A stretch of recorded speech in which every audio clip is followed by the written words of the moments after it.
Hello दोस्तों। कल हमने अपना पार्ट 1 आपको बताया था सेल्स और डिस्ट्रीब्यूशन कैसे करें, कैसे वो सेटअप करें, कौन कौन से उसके तरीके हैं सेल्स और डिस्ट्रीब्यूशन में, डिस्ट्रीब्यूटर बनाने के, और किस किस तरीके से कंपनियां डिस्ट्रीब्यूटर, मॉडर्न फॉर्मेट और ऑनलाइन, वो सारा मैंने कल आपको बताया था। आज इसका जो पार्ट 2 है उसमें हम कुछ और पॉइंट्स कवर करेंगे, लेकिन उससे पहले हम आपको एक स्टोरी सुनाते हैं, थोड़ा मोटिवेशन ले लेते हैं, उसके बाद हम आगे बढ़ेंगे। तो पहले आपने खरगोश और कछुए की स्टोरी तो सबने सुनी ही होगी। तो उसमें फर्स्ट हमने क्या सुना है कि खरगोश होता है, कछुआ होता है, दोनों कहते हैं चलो भाई रेस लगाते हैं। खरगोश ओवर कॉन्फिडेंस में होता है, फटाफट एक रेस होती है, फटाफट भाग लेता है, आधे से ज़्यादा रास्ता कवर कर लेता है। फिर कहता है भाई अब तो ठीक है, कछुआ तो बहुत दूर है, थोड़ी देर थक गया हूँ, आराम कर लूँ। एक पेड़ के नीचे सो जाता है कछुआ, धीरे धीरे धीरे धीरे चलता रहता है और उस रेस को जीत जाता है। जब खरगोश उठता है तो देखता है खरगोश कछुआ उस रेस को ऑलरेडी जीत चुका होता है। तो इसमें हमें स्टोरी में क्या शिक्षा मिली थी? Slow and steady wins the race. अब इसका दूसरा पार्ट सुन लो। खरगोश के दिल को ये बड़ी लगती है कि मैं इतना तेज दौड़ने वाला जानवर और एक कछुआ अदना सा छोटा सा, वो धीरे धीरे चलता हुआ मेरे से रेस जीत गया। तो खरगोश कहता कोई बात नहीं। कछुआ को कहता दोबारा रेस करते हैं। तो कछुआ कहता ठीक है जी, दोबारा कर लेते हैं। तो दोबारा से रेस शुरू होती है। इस बार फटाफट गोली की स्पीड से भागता है और उस रेस को 1 मिनट, आधी मिनट में पूरी कर देता है और उस रेस को जीत जाता है। तो इससे हमें क्या सीख मिलती है? अपनी गलतियों को ध्यान में रखो, उनसे सीखो और फिर जीतो। ठीक है, खरगोश जीत जाता है। अब स्टोरी खत्म नहीं हुई, इसका तीसरा पार्ट सुनो।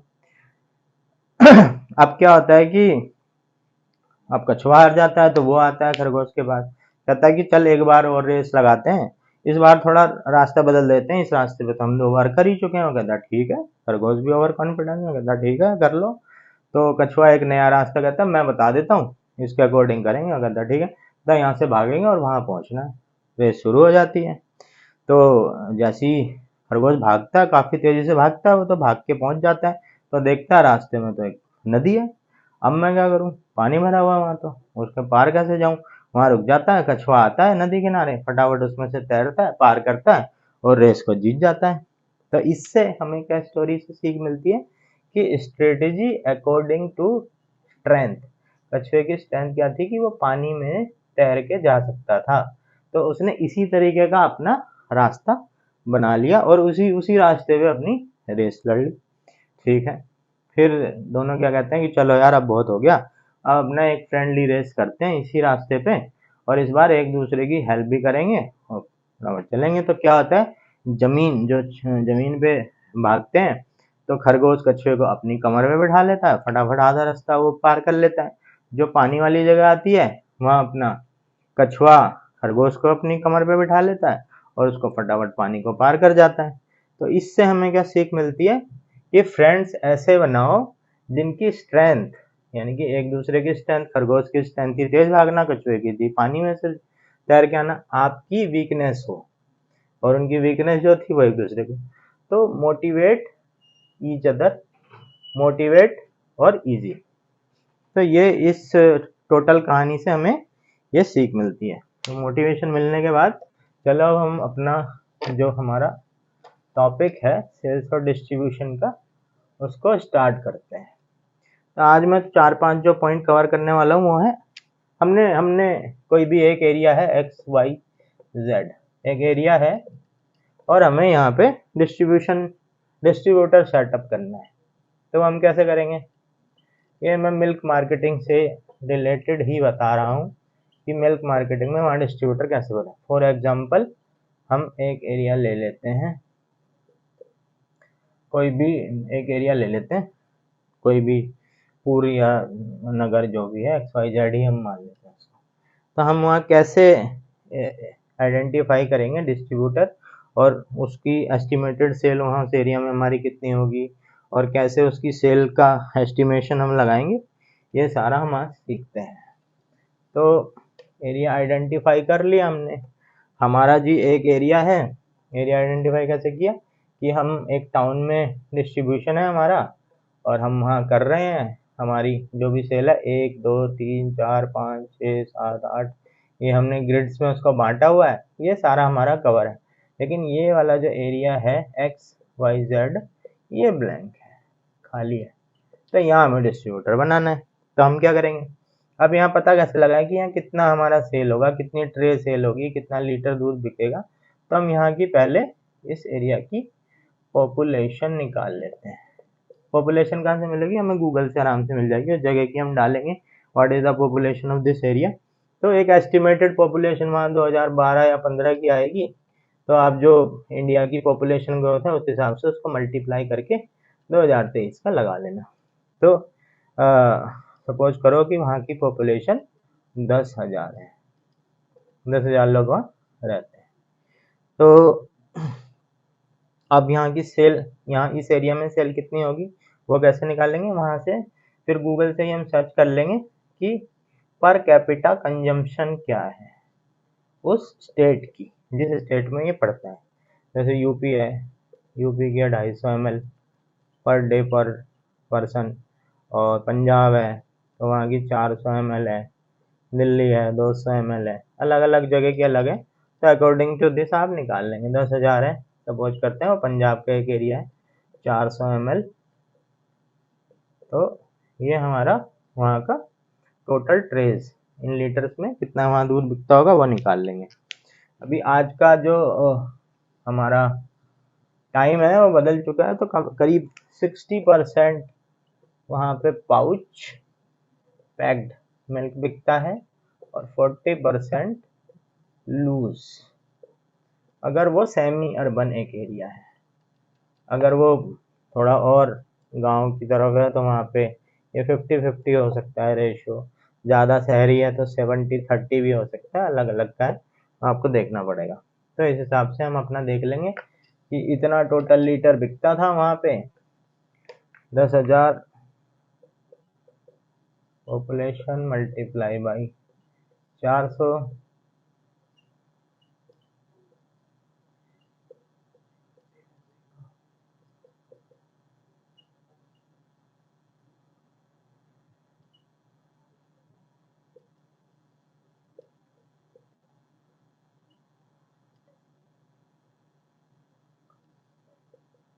तो करीब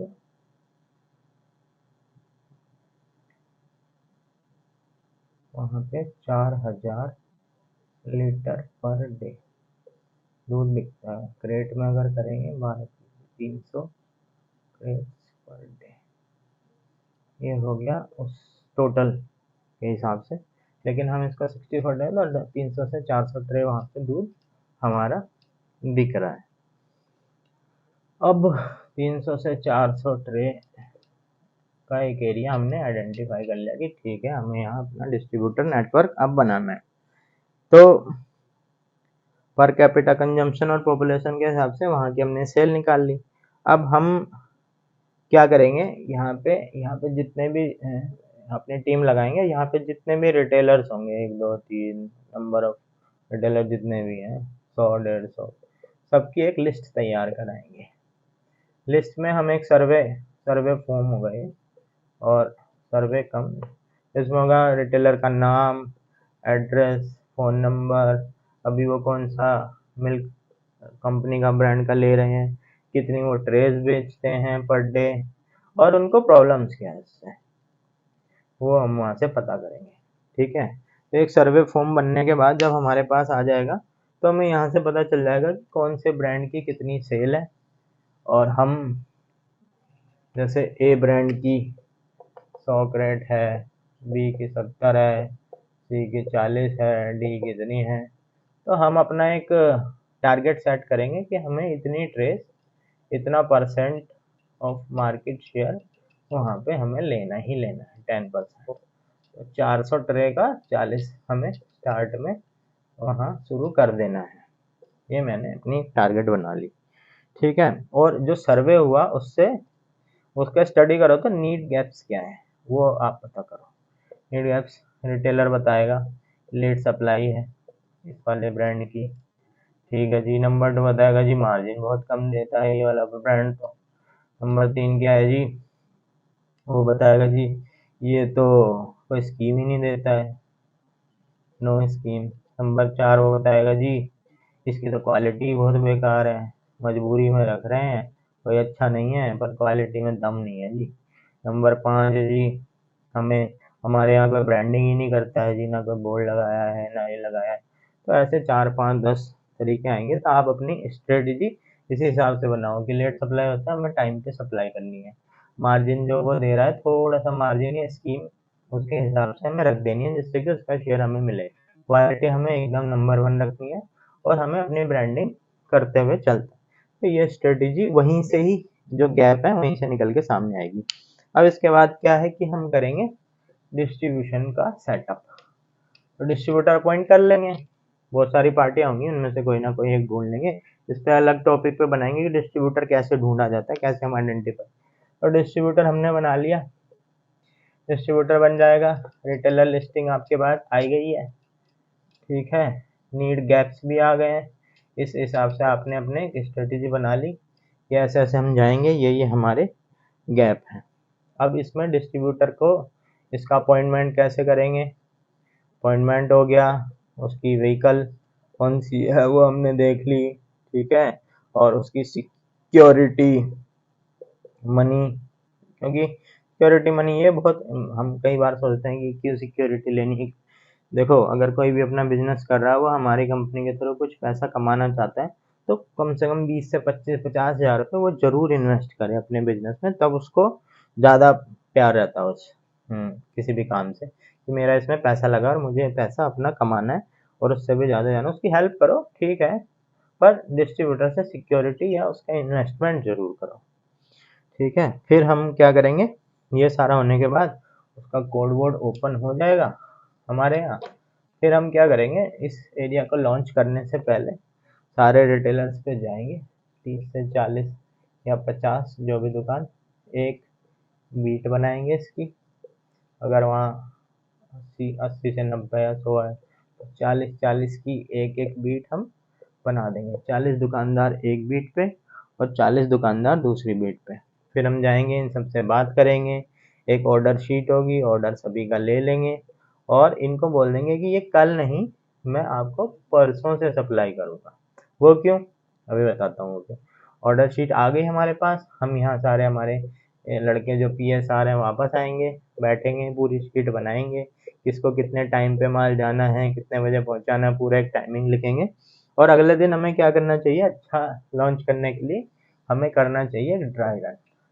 इसी अकॉर्डिंगली खाली गाड़ी हमारे एम्प्टी व्हीकल लेके जाएंगे, उसमें खाली क्रेट रख के, इतने बजे यहाँ से मेरी सप्लाई शुरू होगी, ये रिटेलर वहाँ पे ट्रे रखेंगे, खाली भरी उठाएंगे, खाली रखेंगे, उससे थोड़ी बहुत बातें करेंगे जितना नॉर्मली एक दुकानदार पे लगता है, और इसको एक पूरा कहते हैं हम ड्राई रन।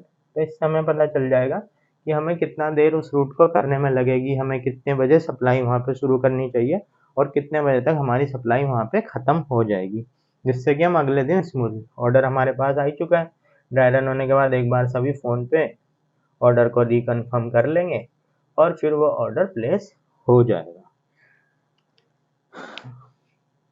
उसके बाद हम क्या करेंगे, इस ऐसे ही।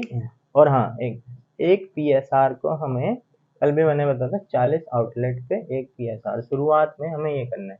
अगर 2 रूट है, 2 PSR हमारे 70 से 80 पूरे रूट के साथ जाएंगे, एक एक आउटलेट पे सामान रखवाएंगे, एक एक दुकान पे जाके, और डेली ये इस बात को रिपीट करेंगे। आएंगे, सप्लाई कराएंगे, अगले दिन का ऑर्डर कलेक्ट कराएंगे, अपने पॉइंट पे आएंगे, फिर अगले दिन का ऑर्डर लगवाएंगे, फिर साथ में जाएंगे डिस्ट्रीब्यूटर के। 15 से 20 दिन कंटिन्यू हुआ ऐसा करेंगे, जब तक ये रूट पूरी तरीके से पक्का ना हो जाए। और जब ये पक्का हो जाएगा रूट, इसके बाद क्या करेंगे, फिर हम एक 15 से 20 दिन चलने के बाद डिस्ट्रीब्यूटर को बोलेंगे अब आप डायरेक्ट सप्लाई करो या आपका बंदा आप सप्लाई करे।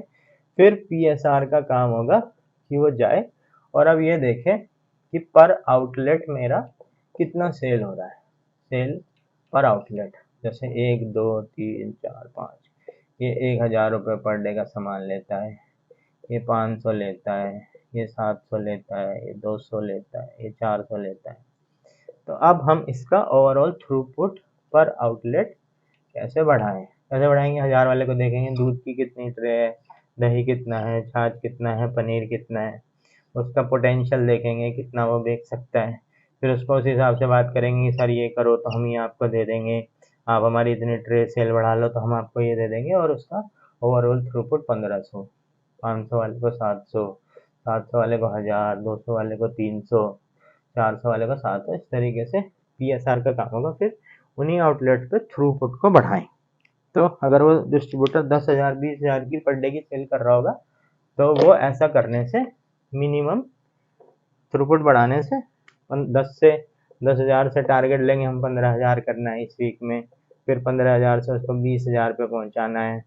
और हम जो जितने भी हमारे प्रोडक्ट्स हैं उसको आइडेंटिफाई कर लेंगे कि उस आउटलेट पे कितने मेरे जा रहे हैं। जैसे मेरे पास टोटल 20 SKU हैं दही के, पनीर, लस्सी के, तो एक आउटलेट पे मेरे 10 से 12 जा रहे हैं, तो कोशिश करनी है मेरे 20 के 20 उस पर जाए।